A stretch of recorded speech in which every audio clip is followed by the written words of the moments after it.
Hello बच्चों, आज सभी लोग अच्छे हैं। चलिए ठीक है।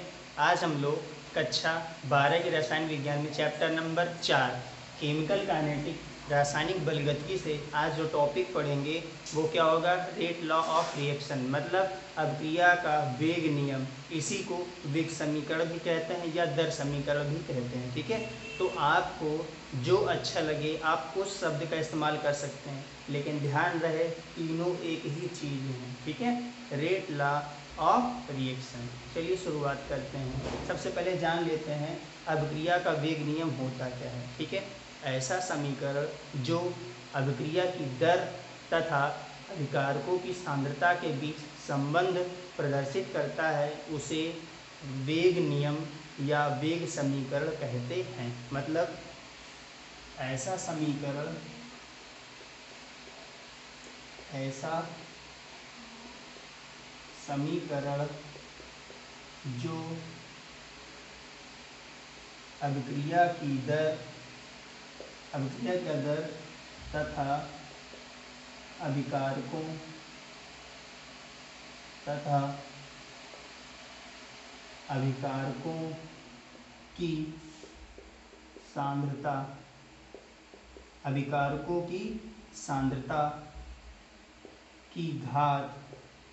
सांद्रता की घात n में संबंध प्रदर्शित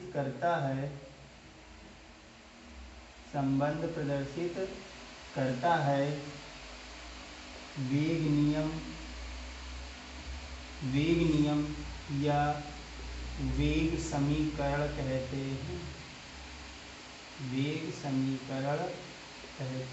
हैं। आप इसको अच्छे से समझिए।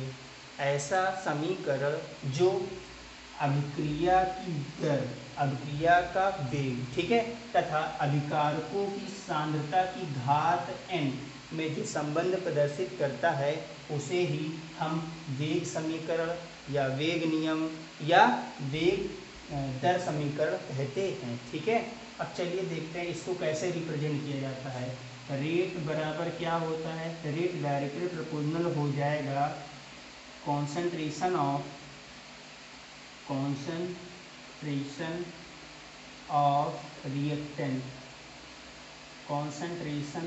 रिएक्टेंट की पावर n के डायरेक्टली प्रोपोर्शनल होता है। मैं इसको हिंदी में लिख देता हूँ। रेट को मैं क्या लिख सकता हूँ, दर डायरेक्टली प्रोपोर्शनल होगा अभिकारकों की सांद्रता। भाई जब यहाँ पर ब्रैकेट लग गया तो इसका मतलब क्या हो गया, वो सांद्रता को ही रिप्रेजेंट कर रहा है। तो मुझे यहाँ पे सांद्रता लिखने की आवश्यकता है ही नहीं।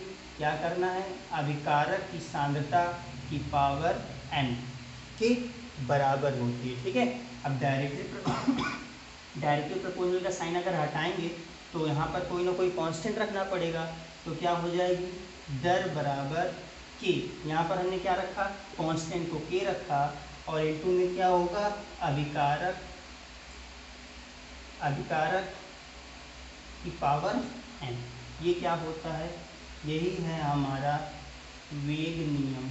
क्या है हमारा वेग नियम। ठीक है, जहाँ पर दर को हम r से रिप्रेजेंट कर सकते हैं। आप स्मॉल r रखें और चाहे कैपिटल R रखें, कोई दिक्कत नहीं। ठीक है, इसको रिप्रेजेंट करते हैं दर से। r बराबर क्या हो जाएगा, k इंटू अभिकारक। अब अभिकारक में कुछ भी हो सकता है। ठीक है, तो मैं इसको यहीं पर ऐसे का ऐसे ही अभिकारक ही राइट कर देता हूँ। ओके, अभिकारक की पावर n। बात समझ में आई। ठीक, जहाँ पर मैं सिंप्लीफाई कर देता हूँ, जहाँ पर r क्या है, अभिक्रिया की दर है, r क्या है, अभिक्रिया की दर। ठीक, ये क्या है, वेग स्थिरांक। क्या है, वेग स्थिरांक। इसी को क्या बोलते हैं, विशिष्ट वेग स्थिरांक भी बोलते हैं। इसी को ही विशिष्ट वेग स्थिरांक भी बोलते हैं। ठीक, यहाँ पर छोटा सा n लिखा हुआ है, ये n क्या है, ये है हमारी अभिक्रिया की पूर्ति। ये क्या है हमारी अभिक्रिया की कोटि। ध्यान देना, अभिक्रिया की कोटि, ऑर्डर ऑफ रिएक्शन।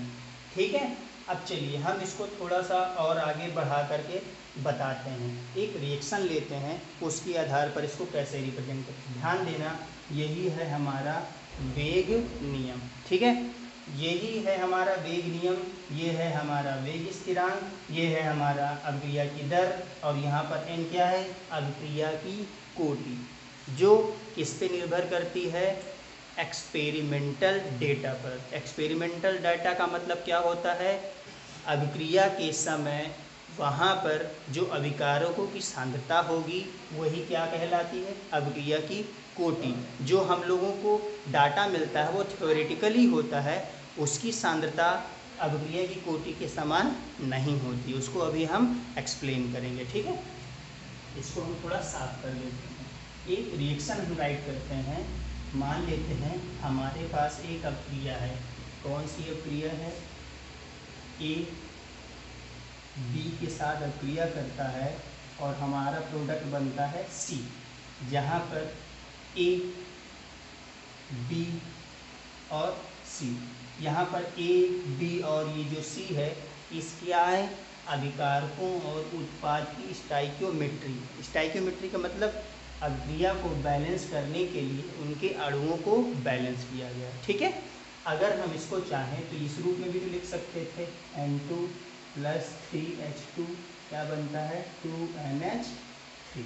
ठीक है, अब आप मुझे एक चीज़ ये बताएं, ये जो अमोनिया बनी है, ये रासायनिक अभिक्रिया आप कितने तरीके से बैलेंस कर सकते हैं, कोई इसकी काउंटिंग नहीं है। आप चाहे तो जितने भी प्रकार से इसको चाहे बैलेंस कर सकते हैं। चाहे तो आगे आप 2 लगाएं, यहाँ पर 2N2 कर दें, 6H2 कर दें और 4NH3 बन जाएगा। अगर आप चाहें तो 1/2 N2 करके 3/2H2 करके NH3 बना सकते हैं। कहने का मतलब ये है, हमारे पास ये जो डाटा मिला है, ये जो डाटा है ये क्या है, थ्योरेटिकल है, थ्योरेटिकल है। ठीक है, और हमको जो अभिक्रिया की कोटि है वो कहाँ से प्राप्त होती है, एक्सपेरिमेंटल डाटा से, थ्योरेटिकल से नहीं। थ्योरेटिकल का मतलब क्या होता है, हमने उसको बैलेंस करने के लिए जो स्टाइकियोमेट्री रखी वही हमारी क्या सांद्रता हो जाएगी क्या, नहीं, वो हमारी सांद्रता नहीं होगी। हमारी जो सांद्रता होगी वो किस पर निर्भर करती है, एक्सपेरिमेंट पर, और एक्सपेरिमेंट तो हम लोग करने से रहे ना, हमारे सामने एक्सपेरिमेंट होगा। तो आप सारे बच्चे इस चीज़ को लेकर के बिल्कुल भी परेशान ना हो कि सर अगर एक्सपेरिमेंटल डेटा हमको पता ही नहीं है तो हम यहाँ पर अभिक्रिया की कोटि या अभिक्रिया का वेग स्थिरांक क्या रखेंगे। तो आप इस चीज़ को लेकर के परेशान बिल्कुल भी मत हो, मैं इसको अभी समझाऊंगा। ठीक है, पहली बात तो या तो आपको उस प्रश्न में कोई ना कोई क्लू जरूर देगा जिससे आपको पता चल जाएगा कि वहाँ पर अभिक्रिया की कोटि क्या होगी, या वेग स्थिरांक जो दिया होगा उसके आधार पर आप पता कर सकते हैं कि यहाँ पर अभिक्रिया की दर या अभिक्रिया की कोटि क्या होगी। ठीक है, चलिए यहाँ पर हमने एक रिएक्शन लिया है, A + B बनता है हमारे पास प्रोडक्ट C। अगर हम इसके लिए यहाँ पर वेग नियम बनाना चाहें तो क्या होगा, वेग नियम बनाएंगे तो R = क्या हो जाएगा, K होगा कि नहीं, K। उसके बाद अभिकारकों की सांद्रता, अभिकारकों की सांद्रता में अभिकारक क्या दिया हुआ है, A दिया हुआ है, इसकी सांद्रता मान लेते हैं P। अब कुछ बच्चे कहेंगे कि सर यहाँ पर तो A दिया हुआ है, आपने A क्यों नहीं माना। मैंने अभी आपको क्या बताया कि ये जो पावर होती है, ये जो सांद्रता होती है या अभिक्रिया की कोटि होती है, वो एक्सपेरिमेंटल डाटा पर निर्भर करती है। अब वो हमको पता नहीं तो हमने क्या माना, P। अब दूसरा अभिकारक हमारे पास क्या है, B, उसके लिए हम लोग सांद्रता मान लेते हैं Q। ठीक है, यही हमारा हो जाएगा वेग नियम। किस के लिए, ये रासायनिक अभिक्रिया के लिए ये हमारा हो जाएगा वेग नियम। बात समझ में आई। ठीक है, जहाँ पर R क्या है, अभिक्रिया की दर, K क्या है, वेग स्थिरांक, A क्या है, अभिकारक है, B क्या है, अभिकारक है, यहाँ पर ये P क्या है, A अभिकारक की सांद्रता है, और Q क्या है, B अभिकारक की सांद्रता है। या हम ये कहें कि A के रिस्पेक्ट में P कोटि है, B के रिस्पेक्ट में Q अभिक्रिया की कोटि है। ठीक है, ए के रिस्पेक्ट में पी अभिक्रिया की कोटि है और बी के रिस्पेक्ट में क्यू अभिक्रिया की कोटि है। क्यों? क्योंकि सांद्रता ही तो उसकी अभिक्रिया की कोटि कहलाती है। ठीक है, अब मैं इसको थोड़ा सा और एक्सप्लेन करूंगा। ठीक है, अच्छे से समझते रहिएगा। ओके, अब देखिए अगर यहाँ पर पूछा जाए कुल अभिक्रिया की कोटि क्या है, या आपसे पूछ ले कि इस अभिक्रिया के लिए अभिक्रिया की कोटि क्या होगी, तो आप क्या करोगे? अभिक्रिया की कोटि के लिए क्या करोगे? n बराबर क्या करोगे? p प्लस क्यू, यही तो करोगे भाई। दोनों की सांद्रता या दोनों की कोटि को टोटल कर दोगे तो वो क्या हो जाएगी? हमारी कुल अभिक्रिया की कोटि हो जाएगी कि नहीं हो जाएगी? हमारी कुल अभिक्रिया की कोटि हो जाएगी कि नहीं? तो n बराबर क्या हो जाएगा? p प्लस क्यू, जहाँ पर हमारे ये P और Q क्या होगा? एक्सपेरिमेंटल डेटा होगा, जो आपको न्यूमेरिकल में या प्रश्न में बता दिया जाएगा। इस चीज़ को लेकर के बिल्कुल भी कंफ्यूज मत होइए कि इसको हमें ज्ञात करना पड़ेगा। बिल्कुल नहीं ज्ञात करना पड़ेगा, वहाँ पर ये कोई ना कोई क्लू जरूर देगा, कोई ना कोई संकेतक जरूर देगा, जिससे आपको पता चल जाएगा कि कौन सी अभिक्रिया की कोटि है या कौन सी अभिक्रिया की दर है। ठीक है, अभी मैं इसको समझाऊंगा कैसे। चलिए, अभी तो ये बात हो गई हमारी अभिक्रिया की कोटि। दूसरी बात मैं बता दूं, जो हमारी अभिक्रिया की कोटि होती है, जो हमारे अभिक्रिया की जो कोटि होती है, अभिक्रिया की कोटि मतलब n। ठीक है, ये क्या होता है? एक्सपेरिमेंटल डेटा होता है। ये हमें स्टाइकियोमेट्री पर बिल्कुल भी निर्भर नहीं करना होता। मतलब इसके लिए जरूरी नहीं कि बैलेंस्ड केमिकल रिएक्शन हो।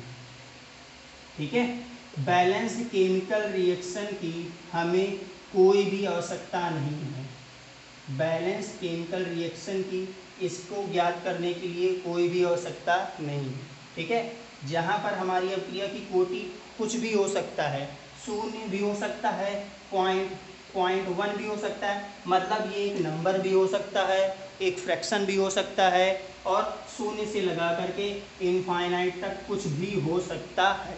ठीक है, ठीक है, बात समझ में आई? जो हमारी अभिक्रिया की कोटि है, यह एक प्राइम नंबर भी हो सकता है, ठीक है, फ्रैक्शन भी हो सकता है, 0 भी हो सकता है, -1 भी हो सकता है, -2 भी हो सकता है, XYZ कुछ भी हो सकता है। वो किस पर निर्भर करेगा? Experimental data. अब वो कैसे फाइंड आउट होगा अभी मैं बताऊंगा। चलिए, अभी तो बात हो गई अभिक्रिया की कोटि।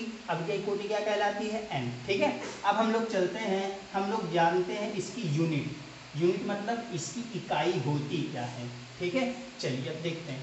जैसा कि मैंने अभी बताया था, r बराबर क्या होता है? k इंटू ए की पावर n, यही तो होता है ना।